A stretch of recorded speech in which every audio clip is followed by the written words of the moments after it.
برا سے ویر لگا اور بدنام یہاں اس محفل میں اس مجلس میں کسی شخصیت کے ارد گرد نہیں یا کسی برادری کی نسبت سے جمع نہیں، بلکہ ہم اور آپ آج قرآن کریم کی نسبت پر یہاں جمع ہوئے ہیں۔ اللہ رب العالمین اس نسبت کی ذات فرمائے اور ہمارے کو قبول کرے۔ سب سے پہلے تو میں یہ بات عرض کرنا چاہتا ہوں کہ آپ حضرات نے بہت بڑے خبراء حضرات سے قرآن کریم کی تلاوت کی، جو اپنے فن میں ماہر، ساتھ ساتھ نظامت بھی ایک جیسے عالم دین کی آپ دیکھ رہے ہیں، سن رہے ہیں، جو فن تلاوت میں کامل ہیں، طلاقت انسانی اور صلاحت انسانی کا پاس۔ ماشاءاللہ میں بالکل سادہ انداز میں کسی مقررانہ انداز یا خطیبانہ انداز میں سادہ انداز میں چند باتیں عرض کروں گا، اس لیے آپ توجہ سے سماعت کرنا۔ قرآن کریم میں سورہ رحمان کی ابتدائی آیات وہ میں نے تلاوت کی، اور ایک روایت جو ترمذی شریف میں ہے اور ساتھ ساتھ مشہور کتاب جو تقریباً روزانہ ہی ہم پڑھتے ہیں، فضائل قرآن مجید، اس میں حضرت شیخ رحمۃ اللہ علیہ نے یہ روایت نقل کی۔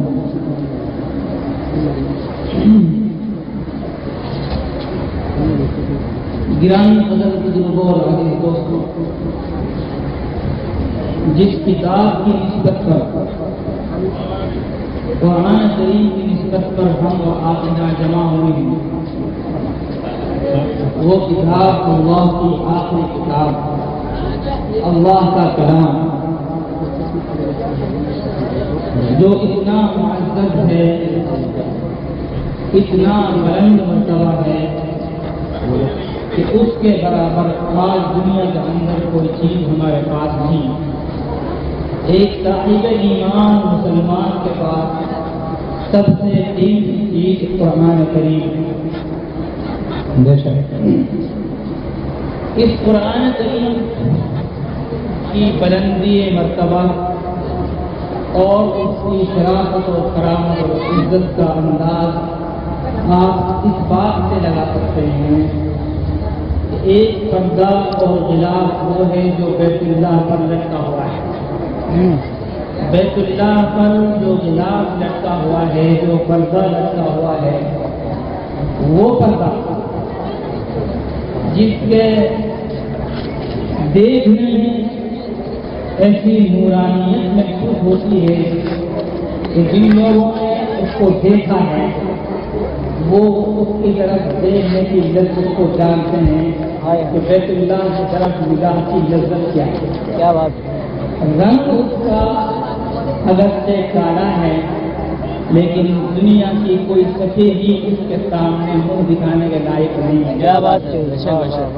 بیت اللہ کا وہ پردہ جو اپنے اندر اتنی جاذبیت رکھتا ہے،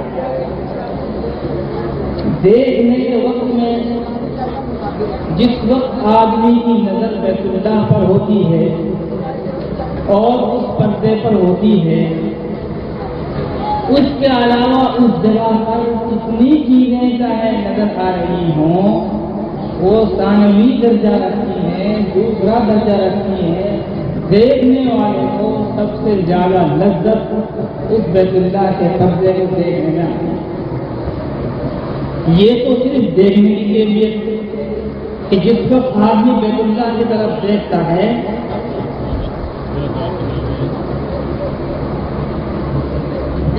اس کو دیکھتے ہوئے کسی دوسری چیز کی طرف نظر اٹھانا پسند نہیں کرتا۔ یہ ترقی کا زمانہ ہے۔ اب حرمین میں بھی ترقیاں زور شور پر ہیں، بیت اللہ کے برابر میں اور قریب میں بہت بڑی گھڑی لگائی ہے، بڑی قد و قامت والی، جسم و جمکا والی، شاندار طریقے کی گھڑی بنائی ہے، لیکن آدمی اس کی طرف ذرا بھی نظر نہیں کرتا ہے اس وقت جس وقت اس کی نظر بیت اللہ پر ہوتی ہے۔ یہ تو دیکھنے کی لذت جو لفظوں میں آ سکتی ہے بس، ورنہ لفظوں میں نہیں آ سکتی اصل حقیقت۔ ایک وقت وہ ہوتا ہے، میرے بچے کو یہ سمجھ ہوں گے، اصل میں جو آدمی اپنے فن میں ماہر ہوتا ہے اور جس کو تقریر یاد ہوتی ہے، اس کے سامنے کوئی بیٹھا ہو نہ بیٹھا ہو، کوئی سن رہا ہو نہ سن رہا ہو، وہ اپنا یاد کیا اور وقت سنا دیتا ہے۔ تو ہمیں تو اپنا سبق بہت اچھا یاد ہے، ایسے بولنے کی عادت نہیں ہے، بہت ہی دھیان اور توجہ سے بات کہنے کی عادت ہے، سننے کی عادت ہے۔ بچوں میری سرکار سے آپ سے خاموش رکھیں، بچوں خاموش سننا بچائیں، سنیں مولانا کیا فرمایا۔ ان بچوں کو خاموش کرے گا۔ ایک تو ہے دیکھنے کی کیفیت، ایک وقت وہ ہوتا ہے جب آدمی بیت اللہ کے قریب پہنچتا ہے تو بیت اللہ کو چھوتا ہے۔ تمنا یہ ہوتی ہے آدمی کی کہ پہلی مرتبہ میں جاؤں تو حجر اسود کو چھوں، حجر اسود کو بوسا دوں، لیکن حالات ایسے ہوتے ہیں، بھیڑ ایسی ہوتی ہے کہ آدمی اس کونے پر بعد میں پہنچتا ہے، دوسری طرف بیت اللہ سے پہلے پہنچتا ہے اور بیت اللہ کے ہاتھ لگاتا ہے۔ لیکن جس وقت وہ بیت اللہ کے ہاتھ لگاتا ہے، قریب پہنچتا ہے اور دل کے اندر ایک عجیب سی کیفیت ہوتی ہے کہ جتنی جلدی ہو سکے میں بیت اللہ کے قریب پہنچ جاؤں، پردے سے سمٹ جاؤں، اس سے لپٹ جاؤں اور راز نیاز کی بات اپنے حج کے ساتھ کر لوں۔ ایک وقت ہوتا ہے کہ بالکل بیت اللہ کے قریب ہوتا جاتا ہے، قدم بڑھاتا ہے، لیکن اس غلاف کی بات کر رہا ہوں، اس پردے کی بات کر رہا ہوں، اس کپڑے کی بات کر رہا ہوں جو بیت اللہ پر لٹکا ہوا ہے۔ بے خودی کے عالم میں آدمی جب اپنے ہاتھ بڑھاتا ہے بیت اللہ کی طرف تو ایک لمحہ کے لیے، ایک سیکنڈ کے لیے ہاتھ رک جاتا ہے۔ ایک مومن صاحب ایمان اپنی پچھلی زندگی میں جھانکتا ہے اور دیکھتا ہے کہ اللہ پاک کا یہ پاک گھر ہے، اس پاک گھر کا یہ پردہ ہے اور میرے ہاتھ ناپاک ہیں، میں نے ان ہاتھوں سے ظلم بھی کیا ہے، میں نے ان ہاتھوں سے گناہ بھی کیے ہیں، میرے ہاتھ گناہوں میں ملوث ہے، میرے ہاتھ ناپاک، اللہ کے پاک گھر کے یہ پردہ پاک، میں ان ناپاک ہاتھوں کو اس پاک پردے سے کیسے لگاؤں۔ تھوڑے سے آدمی سوچتا ہے، گھر میں پہنچتا ہے اور دل ہی کے اندر سچی دعا کرتا ہے کہ یا اللہ میں نے تو اپنے ہاتھوں کو ناپاک کر لیا ہے، میرے ہاتھ تو گناہوں میں ملوث ہے، لیکن پاک کرنے والا بھی تو نہیں ہے، گناہوں کو بخشنے والا بھی تو نہیں ہے۔ تو اگر چاہے تو ایک لمحے میں میرے کے ہاتھ بھی پاک ہو سکتے ہیں، میں اپنے ان ناپاک ہاتھوں کو ناپاک ہونے کی حالت میں ایک پاک گھر کے پاک پردے میں نہیں لگا سکتا، کہیں تیری پکڑ نہ آ جائے یا اللہ، اس سے پہلے کہ میں اپنے ناپاک ہاتھ تیرے پاک گھر کے پاک پردے کے لگاؤں، اس سے پہلے یا اللہ تو میرے ہاتھوں کو پاک کر۔ دل کے اندر آدمی یہ توبہ کرتا ہے اور پھر بیت اللہ کے ہاتھ لگاتا ہے، پھر اس پردے کو پکڑتا ہے، پھر اس سے آگے کے لمحات ہیں، میں وہ بیان نہیں کرنا چاہتا، میں تو یہ عرض کرنا چاہتا ہوں میرے عزیزوں میرے دوستوں، اس بیت اللہ کے پردے کے اندر کیا کیا چیزیں ہیں کس طرح کی۔ بہت اچھا۔ لیکن علماء نے یہ لکھا ہے کہ بیت اللہ کا وہ پردہ جو اس کا گھر پر لٹکایا ہوا ہے، اس سے افضل اور اس سے اونچا مقام اس کپڑے کا ہے جو قرآن کریم سے لگا ہو. سبحان اللہ سبحان اللہ سبحان اللہ. کیا بات ہے, کیا نقشہ ہے, بہت اچھا. بیت اللہ پر جو پردہ پڑا ہوا ہے اس سے اونچا مقام قرآن کریم کے جزدان کا ہے, قرآن کریم کے چولی کا ہے. اس لیے کہ بیت اللہ اللہ کا گھر ہے, یقیناً اللہ کی صفت نہیں ہے. قرآن اللہ کا کلام ہے, اللہ کی صفت ہے. بڑا ہے قرآن کریم کا تعلق اللہ ہے.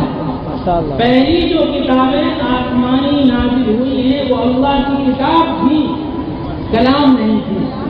یقیناً اللہ کی کتاب تھی, آسمانی کتابیں تھیں, اللہ کا کلام نہیں تھی. اس لیے لوگوں نے ان کو مٹا دیا. اللہ کو نہیں مٹایا جا سکتا, اللہ کی صفات کو نہیں مٹایا جا سکتا. قرآن کریم اللہ کی صفت ہے, صفت کلام اللہ کی صفت ہے, اس کو کوئی مخلوق نہیں مٹا سکتی. تو گرامی قدر عزیز دوستو, اس معزز کتاب کی نسبت سے ہم اور آپ یہاں جمع ہیں. اللہ اس جمع ہونے کو قبول فرمائے. قرآن کریم کا پڑھنا ہر مسلمان کا حق ہے, بلکہ مسلمان کا حق نہیں, مسلمان پر حق ہے. ایک تو ہوتا ہے مسلمان کا حق, ایک ہے مسلمان پر حق. جو مسلمان پر حق ہے یا مطلب اس کے دل میں وہ فرض ہے, اس کو وہ ادا کرنا ہے. قرآن کریم کو پڑھنا, قرآن کریم کو سمجھنا, قرآن کریم کی تلاوت کرنا, اس پر عمل کرنا, یہ تو مسلمان کا حق ہے, مسلمان کا فرض ہے. حفظ قرآن کریم, تحفیظ القرآن, جب قرآن کریم حفظ کیا جاتا ہے تو پڑھنے والا حق ادا ہو گیا. لیکن وہ آدمی جس کے دل کے اندر قرآن کریم محفوظ ہو گیا, اس کی حیثیت اس سے الگ ہو گئی جس کے دل میں قرآن کریم نہیں. بہت کچھ بات میں نہیں کرتا ہوں, بہت ہی نیچے کی کتابی مثال فرض کرتا ہوں. جنگل میں بہت سے جانور ہوتے ہیں اور ان کے جو پالنے والے ہوتے ہیں, نگراں ہوتے ہیں, محکمہ جنگلات کے لوگ ہوتے ہیں, ان پر نظر رکھتے ہیں. ان جانوروں میں ایک جانور ہرن بھی ہوتا ہے. ہرن کی بہت ساری قسمیں ہوتی ہیں. جے پور والے تو ایسا چیزوں کو جانتے ہیں, الگ سے تفصیل کی ضرورت نہیں ہے. ایک ہرن وہ ہوتا ہے کہ ناک میں پیٹ میں کچھ ہوتا ہے.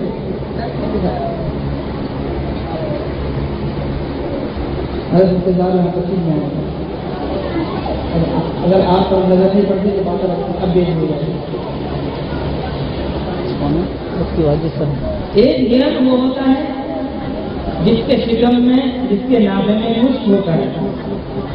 اس کی کیفیت اور ہوتی ہے. ایک ہرن وہ ہوتا ہے جس کے ناک میں مشک نہیں ہوتا.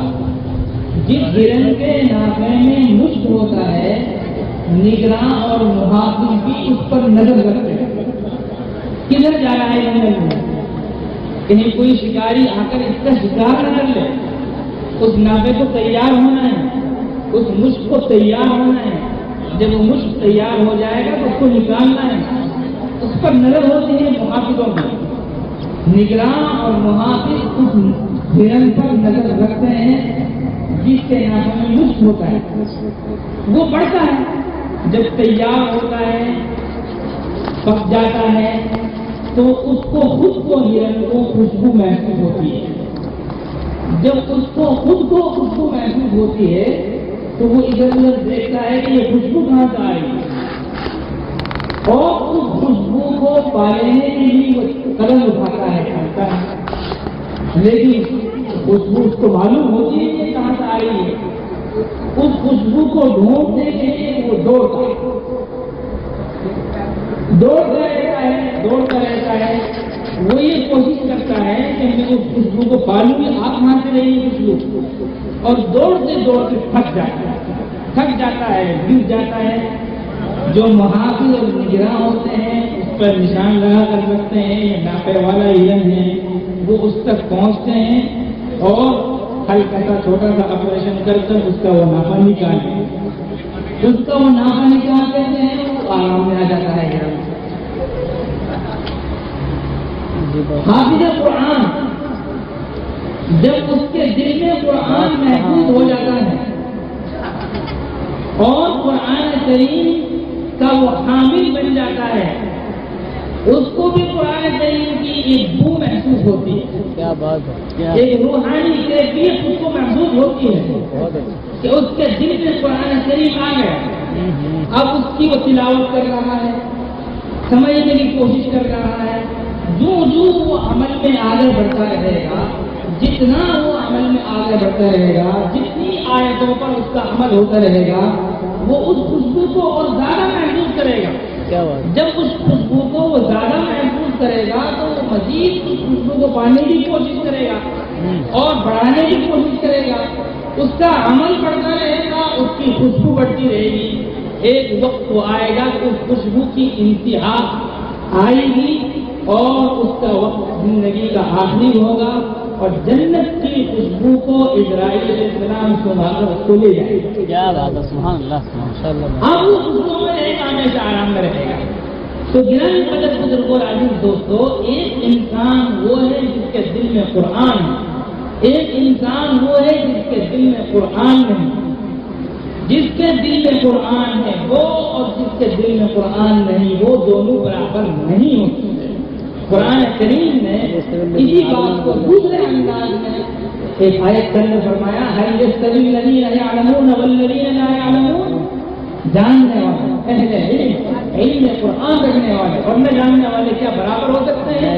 نہیں ہو سکتے۔ انما يتذكر اولو الالباب، اس بات کو عقل مند ہی سمجھتے ہیں۔ کیا بات، میں نے جو حدیث پڑھی ہے اس میں حضرت نبی اکرم صلی اللہ علیہ وسلم نے ارشاد فرمایا، ان الذي ليس في جوفه شيء من القرآن كالبيت الخريف۔ دیکھیے پرندے تو بہت سے ہوتے ہیں، ان کو پرندہ کہا جاتا ہے، مکھی بھی اگرچہ پرندہ ہے لیکن اس کو عام طور پر پرندہ نہیں کہتے، پر ہیں اس کے لیکن اس کو پرندہ نہیں کہتے، اس لیے کہ پرندہ لفظ خوبصورت لفظ ہے، کسی خوبصورت چیز پر بولا جائے۔ ایسے ہی دل تو سب کے ہیں، جانوروں کے بھی دل ہیں، انسانوں کے بھی دل ہیں، لیکن ایک دل وہ ہے جس کی کیفیت صورت حال یہ ہے کہ اس کے اندر قرآن ہے، وہ دل کہلانے کے لائق کہا جاتا ہے نا۔ کبھی کسی اللہ والے سے، کسی مقرر سے، کسی عالم کی زبان سے آپ جو ہے کہ سنتے ہیں صاحب دل آدمی بنا، صاحب بزرگ بنا، بزرگ ایسے تھے کہ صاحب دل بزرگ۔ حالانکہ دل تو سب سے ہوتا ہے لیکن ان کے پاس جو دل ہوتا ہے وہ قلب سلیم ہوتا ہے۔ تو ایسے ہی وہ دل جس کے اندر قرآن ہے، حضور نے فرمایا ان الذی لیس فی جوفہ شیء من القرآن کالبیت الخریف۔ ایک مکان ہے آپ کے سامنے، شاندار بنا ہوا ہے، اس کے اندر رہنے والے مکین بھی موجود ہیں، آپ اس کو مکان کہتے ہیں، آپ اس کو مکان کہتے ہیں، اس کے اندر رہنے والے لوگ موجود ہیں، مکین ہے، وہ آباد ہے، لیکن ایک مکان ایسا ہے جس میں کوئی رہتا نہیں، برسوں سے وہ خالی پڑا ہوا ہے، آپ اس کو بھوتوں کا گھر کہیں گے، یہ بھوتوں کا گھر ہے، اجاڑ ہے، بیبان ہے، ویران ہے، کھنڈرات ہے۔ ایسے ہی حضور نے فرمایا جس دل کے اندر قرآن نہیں وہ ایسا ہے جیسے ویران ہے، کیا بات ہے، بالکل ویران ہے، وہ کھنڈرات ہے، آبادی کی کوئی علامت نہیں، آبادی کی علامت وہاں پائی جائے گی، دل کو کہیں گے جس کے اندر قرآن ہو۔ تو میرے عزیزوں اور میرے دوستوں، بہت لگا دی وہ جس کے دل سے قرآن محفوظ ہے، وہ اسلام کے جھنڈے کو بلند کیا ہوا ہے۔ اس سے آگے کی بات حضور فرماتے ہیں، سمجھ اکرمہ اللہ، حافظ قرآن، حامل قرآن، عالم قرآن کا اکرام کرنے والا، جس نے حقیقت میں اس کا اکرام کیا ہے، در حقیقت وہ صرف اسی حامل قرآن کا اکرام نہیں کر رہا، وہ اللہ کا اکرام کر رہا ہے۔ کیوں؟ اس کے دل کے اندر اللہ کا کلام ہے، اس نسبت سے اکرام کر رہا ہے۔ اور اگر توہین ہو رہی ہے نعوذ باللہ من ذالک، تو پھر حضور نے فرمایا فعلیہ لعنۃ اللہ، پھر اس پر اللہ کی لعنت۔ اللہ تعالیٰ قرآن کریم کی عزت اور احترام کی توفیق عطا فرمائے، اور وہ لوگ جو قرآن کریم کی خدمت سے جڑے ہوئے ہیں ان کی بھی عزت اور احترام اور خدمت کی توفیق عطا فرمائے۔ بات کو بہت لمبی نہیں کرنی ہے، اکابرین یہاں موجود ہیں، یہ تو بات چل گئی، میں چند باتیں ان آیات پر رد کر دیتا ہوں جو میں نے پڑھی ہیں۔ قرآن کریم کی سورت سورہ رحمان ایک ایسی سورت ہے جس کو سب جانتے ہیں۔ اگر آپ لوگوں سے پوچھیں کہ سورۃ الرعد کہاں ہے تو آج عام آدمی نہیں بتائے گا سورۃ الرعد کہاں ہے۔ اس سے آپ پوچھو بھائی سورہ انفال کہاں ہے تو ایک عام آدمی نہیں بتائے گا سورہ انفال کہاں ہے، لیکن ایک عام سے عام آدمی سے آپ پوچھو بھائی سورۃ الرحمان سنی ہے، سورہ رحمان جانتے ہیں تو فوراً جواب دے ہاں بھیا یہ اعلیٰ یہ آیت جس میں وہی سورہ رحمان۔ جیسے امام صاحب اس کو تلاوت کریں تراویح میں، مسجد کے اندر سب خاموش ہو جاتے ہیں، وہ جیسے تراویح میں ماشاء اللہ خوب شور کرتے ہیں، خوب شور ہو جاتے ہیں، پیاس بھی لگتی ہے، پانی بھی پیتے ہیں، ادھر بھی کرتے ہیں، لیکن جہاں سورہ رحمان شروع ہوتی ہے کہ ہر ایک کا کان لگ جاتا ہے، وہ سنتا ہے دھیان سے سورہ رحمان۔ اس سورہ رحمان کے اندر بڑے عجیب پیغامات ہیں، بڑے عجیب مضامین ہیں، وہ سب پورے تو آپ حضرات اپنا ائمہ حضرات علماء سے سنتے رہے نا، لیکن شروع میں اللہ تعالیٰ نے جب یہاں سے اس سورت کو شروع فرمایا ہے وہاں بڑا عجیب انداز یہ ہے کہ اللہ تعالیٰ نے سورۃ الرحمان کو اپنے نام خاص نام جو صفاتی نام ہے الرحمان وہاں سے شروع فرمایا ہے۔ الرحمان اچھا میرے عزیزو، اللہ کا ایک نام تو اس میں ذات ہے، ذاتی نام ہے جو اللہ ہے، اس کے علاوہ اللہ کے صفاتی نام ہیں۔ اچھا سوال جواب کا وقت نہیں ہے، میں خود ہی جواب پہلے دے دیتا ہوں۔ ہم اور آپ یہ کہتے ہیں کہ اللہ کے صفاتی نام کتنے ہیں بھائی؟ بولے کتنے نام ہیں اللہ کے صفاتی؟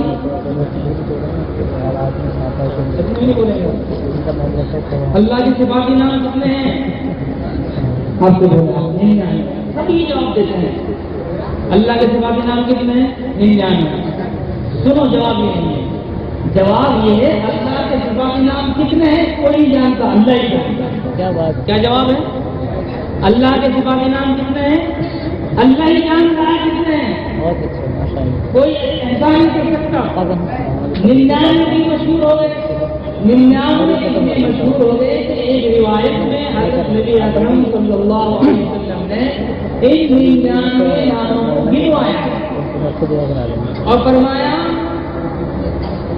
من احصاها دخل الجنة ان اللہ تبارک و تعالی 99 اسما من احصاها دخل الجنة، اور فی روایت من حفظها کہ اللہ تعالیٰ کے 99 نام ایسے ہیں تو ان کو جو آدمی یاد کر لیتا ہے اللہ اس کو جنت میں داخل کرتا ہے۔ اس خاص فضیلت کی وجہ سے 99 نام مشہور ہے۔ اب ان 99 ناموں کے بعد اللہ تعالیٰ اس صورت میں شروع کرتے ہو اور بھی کسی نام کو لا سکتے ہو جی، اللہ کے اور جو بہت سے نام ہیں الرحمان کے علاوہ اور نام بھی آ سکتے تھے، مثلا الرحمن الرحیم الملک القدوس السلام المؤمن المہیمن العظیم الجبار المتکبر الخالق البارئ المصور الغفار القهار الوهاب الرزاق الفتاح الحليم القادر الباسط القابض الرافع المعز المذل السميع البصير الحكم العدل اللطيف الخبير الحليم العظيم الغفور الشكور العلي الكبير الحفيظ المقيت المحيي المميت الحي القيوم الواجد الماجد الواحد الاحد الصمد القادر المقتدر المقدم المؤخر الاول الاخر الظاهر الباطن الوالد المتعالي البر التواب المنعم المنتقم العفو الرؤوف مالك الملك ذي الجلال والاكرام الرب المقسط الجامع الغني المغني المعطي المانع الضار النافع النور الهادي البديع الباقي الوارث الرشيد الصبور۔ اللہ تعالیٰ کے بہت سارے نام ہیں، ان میں تو کوئی بھی نام آ سکتا تھا، لیکن اپنا خاص نام الرحمان کو اللہ اس سورت کے شروع میں لایا اور پھر فرمایا الرحمان علم القرآن، وہ رحمان جو بڑا مہربان ہے، اس نے قرآن دلایا، قرآن کی تعلیم دی، کیا مطلب ہمیں جو قرآن ملا ہے یہ اللہ کی رحمت کا خاص حصہ ہے، اللہ کا کرم۔ پھر خاص بات یہ ہے لفظ علم القرآن، قرآن سکھایا، قرآن کی تعلیم دی، قرآن ہم کو دیا۔ کیا مطلب کہ جو آدمی قرآن کریم سیکھے گا سکھائے گا، یہ الفاظ حدیث میں آئے ہیں، خیرکم من تعلم القرآن وعلمہ، سب سے بہتر وہ ہیں جو قرآن سیکھے اور سکھائے۔ اسی سے محفوظ یہ الفاظ علم القرآن، قرآن کریم کا سیکھنا سکھانا، یہ علامت اور دلیل اس بات کی ہے اس پر اللہ کی رحمت بڑھ رہی ہے۔ الرحمن علم القرآن، یہ ادارہ اس طرف ہے، قرآن کریم کا پڑھنا پڑھانا، قرآن کریم کا سیکھنا سکھانا، یہ اتنا اونچا عمل ہے، اتنا اونچا عمل ہے کہ اللہ کی رحمت سے مستحق ہے لوگ جو قرآن کریم سیکھتے ہیں۔ پھر فرمایا خلق الانسان۔ اب تک یہاں ایک بات کہنے میں بات ختم کرتا ہوں، تو مجھے شاید اتنا وقت نہیں دیا گیا ہوگا، لیکن میں نے دے دی، یہ تو بات چل رہی ہے، میں نے اتنی باتیں عرض کر دی۔ پہلے تعلیم قرآن کی بات ہوئی، پھر اس کے بعد تحریک انسانیت کی بات ہوئی۔ حالانکہ دنیا میں جو ظہور ہوتا ہے وہ یہ انسان پہلے پیدا ہوتا ہے، پیدا ہونے کے بعد پڑھتا ہے۔ یہاں اللہ رب العالمین پڑھنے کی بات پہلے فرمائے اور انسان کے پیدا ہونے کی بات بعد میں فرمائے۔ یہ اشارہ اس طرف ہے، تنبیہ اس طرف ہے کہ انسان کی تخلیق اتنی اہمیت کی حامل نہیں جتنی اہمیت کے حامل قرآن کی تعلیم۔ اگر آپ کے یہاں کچھ اولاد ہونے کی امید ہے، اس کی ولادت سے متعلق باتیں بعد میں سوچو، اس کے پڑھنے پڑھانے کی بات پہلے ہو۔ تخلیق بعد میں ذکر کی جا رہی ہے اور تعلیم پہلے ذکر کی جا رہی ہے۔ پتہ چلا تعلیم اتنی اونچی چیز ہے کہ اللہ رب العالمین نے قرآن کریم کی اس صورت میں تعلیم قرآن کی اہمیت کو پہلے بیان فرمایا، تخلیق انسانیت کو بعد میں بیان فرمایا۔ گرامی قدر بزرگ اور عزیز دوستو، قیمتی بات اور بہترین نکات کو آپ حضرت انتظار کو سنیں گے، بس میں اپنی باتوں کو یہ ختم کرتا ہوں اور اس طرف مقرر طور سے دلاتا ہوں، کوئی مسلمان ایسا نہیں ہونا چاہیے جس کے دل کے اندر قرآن کریم کا کوئی حصہ نہ ہو۔ کوئی مسلمان ایسا نہیں ہونا چاہیے کہ جس کے بچے قرآن کریم کی تعلیم حاصل نہ کر رہے ہیں۔ گرامی قدر بزرگ اور عزیز دوستو، ساری تعلیموں کی بات کی جا رہی ہے، ساری تعلیمیں ترقی حاصل کر رہی ہیں، لیکن ہم اہل قرآن، ہم قرآن والے جو قرآن کریم کی فضیلت سنتے بھی رہتے ہیں، پڑھتے بھی رہتے ہیں، اور کون سی مسجد ایسی ہوگی جہاں فضائل قرآن حدیث نہیں پڑھی جا رہی ہو؟ اللہ کرے ہمارے ہر گھر کے اندر فضائل قرآن حدیث پڑھنے والے بنے۔ فضائل قرآن مجید جیسی کتاب پڑھتے ہیں اور پھر قرآن مجید کی تعلیم اور اس کا سیکھنے سکھانے کی اہمیت ہمارے دل و دماغ پر نہیں بیٹھ رہی ہے۔ الحمدللہ اس محلے میں یہ مدرسہ چل رہا ہے، اس کا علاج یہاں چل رہے ہیں، ہم سارے مدرسوں کو قلب کی نگاہ سے دیکھتے ہیں، سارے مدرسوں کے لیے دعا کرتے ہیں اور یہ تمنا کرتے ہیں کہ ہر مدرسہ کسی نہ کسی طریقے سے قرآن کریم کے ساتھ جڑا ہوا ہو، یا تو قرآن کریم سیکھنے والا ہو، یہ قرآن کریم سکھانے والا ہو، یہ قرآن کریم سیکھنے اور سکھانے والوں کی دیکھ بھال کرنے والا ہو، ان کی نگرانی کرنے والا ہو، ان کا تعاون کرنے والا ہو، ان کا ساتھ دینے والا ہو۔ اللہ تعالیٰ ہمیں توفیق عطا فرمائے۔ تو میرے عزیزوں اور دوستوں، ہمیں اس کتاب پر اتنی محنت کرنی ہے کہ کوئی بھی فرد ہماری قوم کا، قوم مسلم کا ایسا نہ ہو جو قرآن کریم کو بہترین پڑھنا نہ جانتا ہو۔ اللہ اس کی توفیق عطا فرمائے۔ اخیر میں چند لفظوں میں یہ بات عرض کرتا ہوں کہ اب چند ہی گنے چنے دن باقی ہیں، 1 2 4 نہیں رہ سکتے۔ رمضان مبارک کا مہینہ آنے والا ہے یہ جو رمضان مبارک کا مہینہ آ رہا ہے اس کو دھیان سے توجہ سے اللہ کی عبادت میں گزارنا ہے. اس مہینے میں کوئی گناہ نہیں کرنا ہے. اس مہینے میں کوئی نماز بغیر جماعت سے نہیں پڑھنی, بالکل جماعت کے ساتھ پڑھنی. گھروں کے اندر فضائل رمضان پڑھ رہے ہیں اور پڑھ کر سنائیں تاکہ پتہ چلے رمضان مبارک کے لیے چیز ہے. اور اس مہینے کو آداب کے ساتھ گزارنا ہے.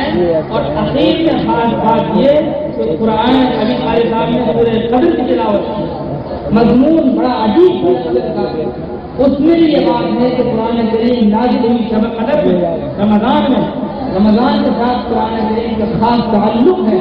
اس لیے اس مہینے کے اندر زیادہ سے زیادہ قرآن کریم کی تلاوت کا اہتمام کرنا ہے.